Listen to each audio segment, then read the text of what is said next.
తెలుగు రాష్ట్రాలలో OG fever మొదలైంది. Power star Pawan Kalyan నటించిన ఈ గ్యాంగ్స్టర్ డ్రామా థియేటర్లో రిలీజ్ అయ్యి బ్లాక్ బస్టర్ టాక్ను సొంతం చేసుకుంది.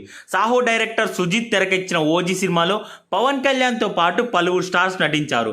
ప్రియాంక అరుల్ మోహన్ కథానాయికగా, బాలీవుడ్ హీరో ఇమ్రాన్ హష్మీ విలన్ పాత్రలో కనిపించాడు.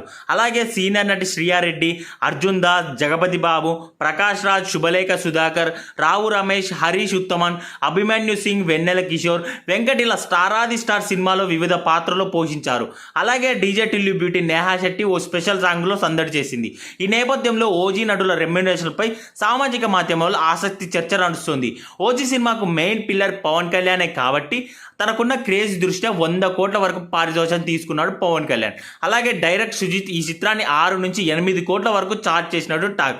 ఇక హీరోయిన్ ప్రియాంక అరుల్ మోహన్ 2 కోట్లు, విలన్ రోల్లో కనిపించిన బాలీవుడ్ హీరో ఇమ్రాన్ హష్మీ 5 కోట్లు అందుకున్నాడని సమాచారం. ఇక సత్యదాదాగా కనిపించిన ప్రకాష్ రాజ్ 1.5 కోట్లు, శ్రియారెడ్డి 40 లక్షలు, అర్జున్ దాస్ 40 లక్షలు తీసుకున్నట్టు సమాచారం.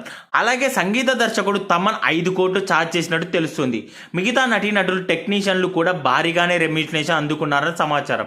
ఓవరాల్ గా సినిమా మేకింగ్ బడ్జెట్ 250 కోట్ల వరకు అయినట్లు తెలుస్తుంది. వీడియో నచ్చితే లైక్ చేయండి. ఇలాంటి మరిన్ని వీడియోల కోసం నా ఛానల్ ఇప్పుడే సబ్స్క్రైబ్ చేయండి. Thank you for watching.